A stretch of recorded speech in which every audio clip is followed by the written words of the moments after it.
Again, what we're going to do is make these changes all at once and then go back and review the changes.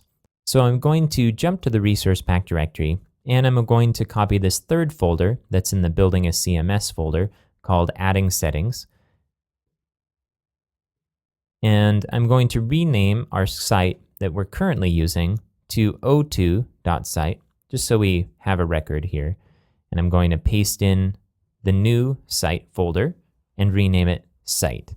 If we go back to the browser, let's just verify that our site is working normally. I'm going to refresh the page.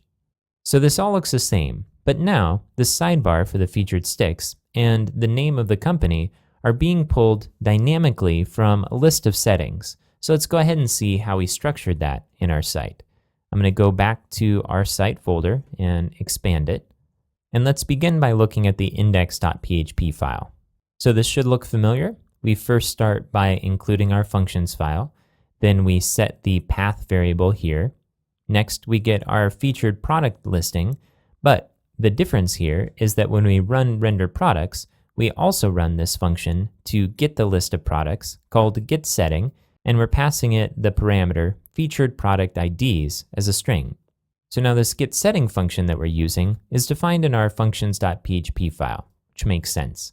So I'm going to jump back to the sites folder and open up the functions.php file that's inside of the includes folder. So we have our render products function like we had before, but if we scroll down, we also have a new function here called getSetting. Now getSetting takes a single parameter, the name, and the idea is pretty simple here. What we're doing is grabbing a file called settings.php, which includes a list of settings, and we're returning one of those settings based on whatever name we pass to this getSetting function. Let's take a look at this settings.php file, which is in the settings folder. I'm going to go back to our site folder here, and here we have our settings folder and our settings.php file. Now this is pretty simple. It looks like we have an array here called settings, and the key for this one is company name, and we're setting it to Amazing Inc. And then we have another item in the settings array that has the key featured product IDs, and we're setting that to an array that includes 1 and 2. Now you probably remember this from our previous step, when this array here is what defines the products that display in our featured product listing sidebar. So what happens here inside of our getSetting function, I'm going to go back to the functions.php file. In this case, we're passing it a name, which is featured product IDs. And what we're doing is including this settings.php file, but only if this settings variable isn't set already. Now we use the static keyword for the settings to make sure that when we include this file and it sets the settings variable, that we don't do this again the next time we run getSetting.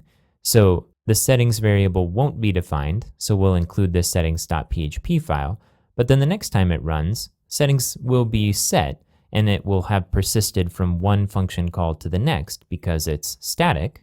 And so we'll skip this include part and then jump straight to the part where we return this setting. In this case, the name is featured product IDs. And so what we're returning is that setting that's in our settings.php file right here. So it's an array of 1 and 2. And if we go back to our index.php file and we see where we had followed this in, that this getSetting here will return the array 1, 2, and that's what we'll pass to render products. Now what this does is gives us the flexibility to change those IDs pretty easily by simply going to the settings.php file and modifying it there. Before, we would have had to open up the index.php file and modify an array that was embedded in a function here, which is a lot more complicated if you're new to PHP. And even though modifying an array directly isn't ideal for the end user, it's much more approachable than modifying content within the scope of all of this code. In this next line, we use getSetting again to get the company name. So we're passing getSetting the string company name. So again, if we go to our functions call, we're running getSetting again. Settings already exists because we already ran it. And so we're going to skip this part. And we're just going to return the company name variable in the settings array. And if we go to settings, we'll see that that is Amazing Inc. And so when we go back to index.php, the company name here now is Amazing Inc. We also added this year here, which pulls in a dynamic year using the date function instead of the static 2011 that we had before. This will allow the year in the footer to dynamically change as time goes by. So now there are a couple of places where that company name was used. So if we look at our page.template.php file, I'm going to go back to our site folder and open up inside of the includes folder, the page-template.php file.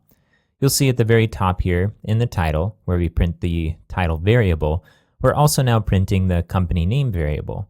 And then in the footer, where we had the static year and the text for the company name, we now have the year variable being printed and the company name variable being printed. So now if we copy this site to use for another client, we can then just change the company name and it will change it in the title tag and in the footer at the same time.